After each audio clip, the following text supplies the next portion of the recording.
Thank you for considering WECT as outstanding news operation in North Carolina. We take our commitment to southeastern North Carolina seriously, and in the last year have expanded the ways we are reaching our customers on a daily basis. Our commitment starts with the story. Once again, our reporters broke several important stories from investigative to breaking news. When a teacher was arrested for indecent liberties with a student, we went beyond the press release to expose how the local school system was warned about this teacher more than a decade ago. North Carolina teachers must go through an exhaustive background search before being allowed in the classroom, right? Drew Elliott of the State Department of Public Instruction has your answer. I think people would be surprised to know that we don't have a statewide uniform way of screening potential educators.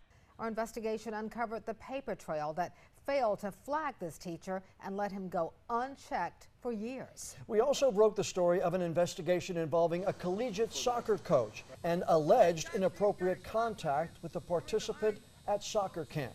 Breaking news kept our reporters busy year-round as well.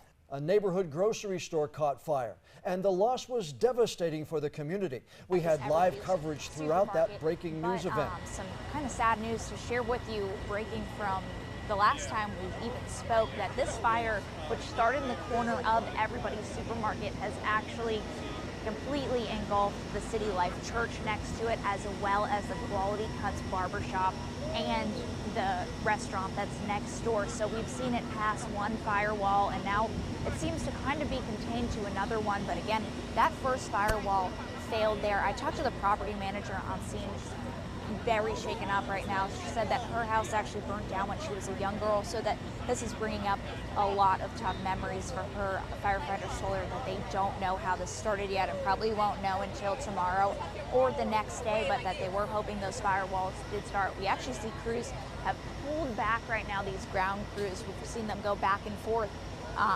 fighting this from the ground, as well as multiple ladder trucks from the air. We know it's a 2-alarm fire right now, but just too dangerous for them to kind of even go near this building. We've seen explosions. We've seen the Everybody's sign come toppling down onto that car. And like mentioned earlier, people just saying that this really is a staple in the community, and hundreds are out here just kind of watching it burn down. Everything looked at bad. It looked at tragic. Like I said, it's an old building. It blown the whole neighborhood out because, like I say, the whole building is everywhere people go, the store, beauty salon, haircut, you know, so it's taking a toll on everybody out here tonight. And when an officer fired shots at a suspect in a busy downtown area, we reported all afternoon long on Facebook Live and throughout our evening newscast while the scene unfolded. Earlier today, many folks outside eating lunch at Chop's Deli, but that's when an officer-involved shooting did happen right here next to the building in this alleyway. The suspect then took off up the alleyway to 3rd Street, right by the library. This is where it all ended, and right here on the sidewalk is where they found a handgun, and you can see it's been cleaned up. We can smell it. It smells like bleach out here, but this is also where a sheriff's deputy was able to take that gunman into custody, who is now in the hospital with a gunshot wound. Technology kept us ahead of our competition once again this year. We were the first in our DMA to launch a channel on Roku and Amazon Fire. We became the first to launch a news drone in southeastern North Carolina. We also started creating twice daily newscasts for the Amazon Echo, delivering the content in a unique way for those customers.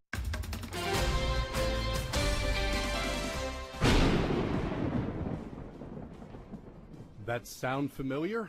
Well, it should be by now, and you can expect more of it today as the East Coast just continues to get hammered by rain. We own the story on air, but we continue to experiment with different ways of telling a more in-depth story on limitless platforms. Our long-form reporting this year included a documentary about the 50th anniversary of the assassination of Dr. Martin Luther King Jr. Dr. King was expected to be in Wilmington the night of his death, but canceled to extend his stay in Memphis.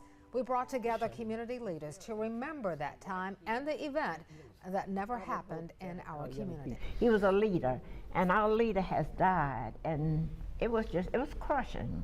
It was really crushing. It was just like, you know, one of our family members had died. And my little children couldn't understand why I was so sad. I was on a date, and we were the only black people in the audience watching a movie. I think it was the salesman in a gray flannel suit. And they came out, they stopped the film, and they announced that Dr. King had been shot. And it just felt like all of my life went into slow motion because we were the two kids who got up and we just walked out, and I could feel the eyes on us as we were walking out of the auditorium.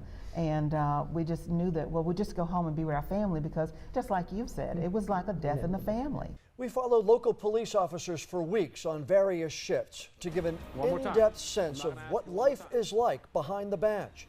Our 4-part documentary series debuted during the Winter Olympics on our Roku channels, our website, and our app, and continues to pull strong numbers. Be advised of a downed power pole and accident on 5th Street. Driver may be impaired. Time is 9:16 p.m.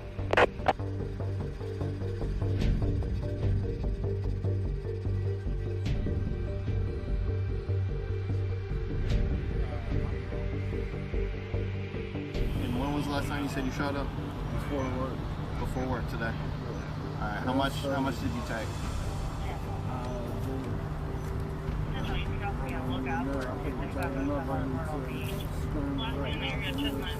You in treatment? What's your normal dose? What'd you take this morning? When I do bags, I do 1 or 2. You do 1 or 2? Yeah. That is the wife's head that hit the windshield. Is she alive? And she's pregnant. Yeah, she's alive. And you want to be here for that baby, man, I tell you. That thing will kill you, and you know that. So, do you want to be here for your baby? Okay. Then try to make that change, man. We also profiled in depth the work of a local brewery owner who hires active gang members exclusively in an effort to create a new career path for those breaking the law. The efforts at True Colors Brewing continues to be updated as that work continues. Our story starts here along Castle Street with the murder of 16-year-old Shane Simpson. The gang-related killing caused entrepreneur George Taylor to ask, what can be done to stop the violence?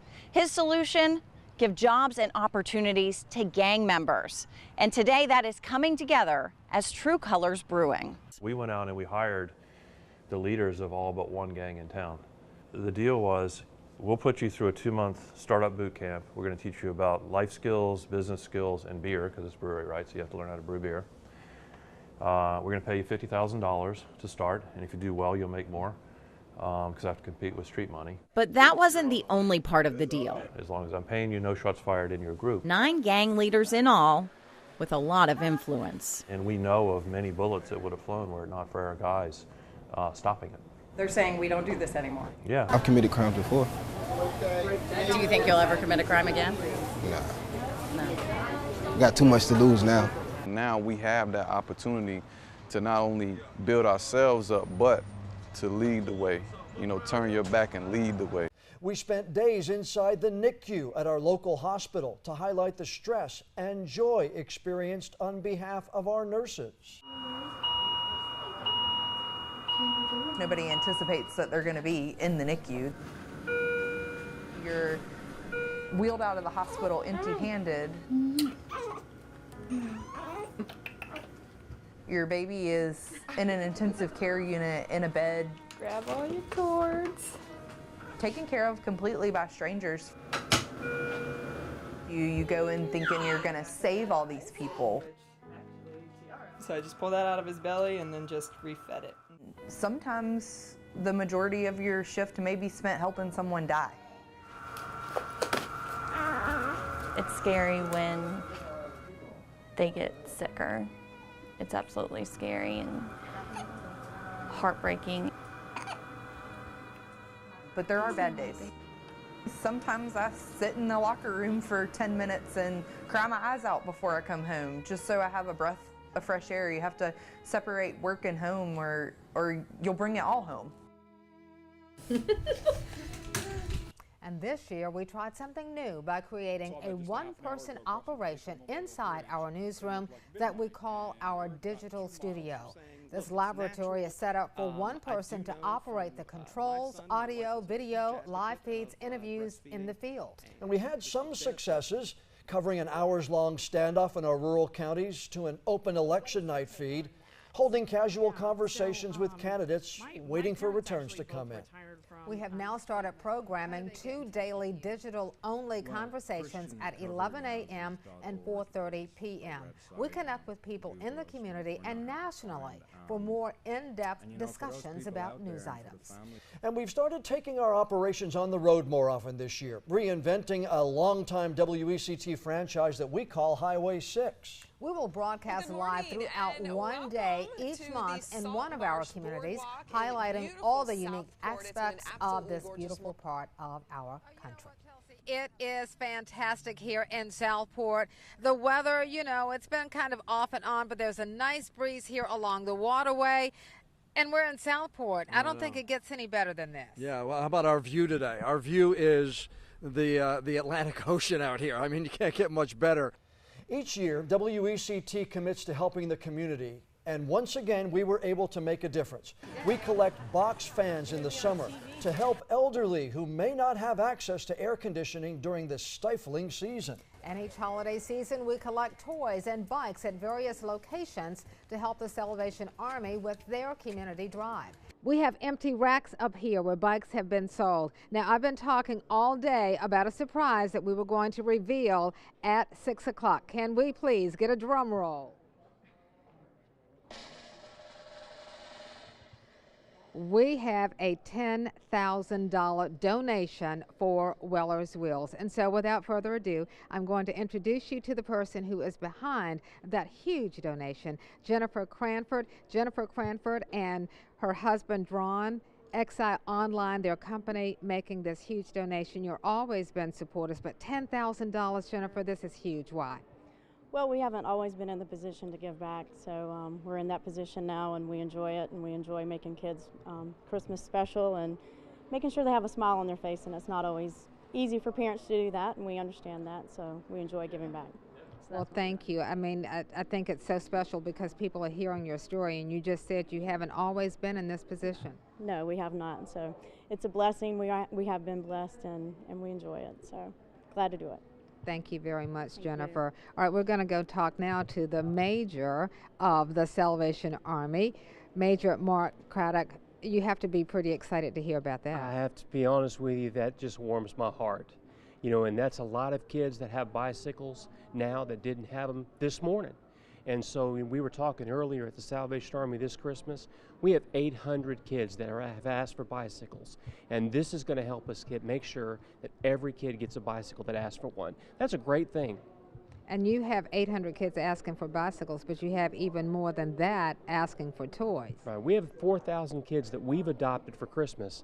And so we're asking other people to come alongside and help us through our angel trees, your bike drive, and the success of those. We're going to make a lot of families happy on Christmas Day. All right, thank you very much. Well, because of that $10,000 donation, we're probably going to buy over 100 bicycles with that alone. We're loading up the trucks right now, going to the Salvation Army tonight. It's all going to be ready for Christmas Day. We're going to make lifetime memories for a lot of children in our community. We are blessed to have many viewers and customers on our broadcast and digital properties each day. Now, we're proud of the work we've been able to accomplish, and we hope you agree WECT is worthy of outstanding news operation for North Carolina.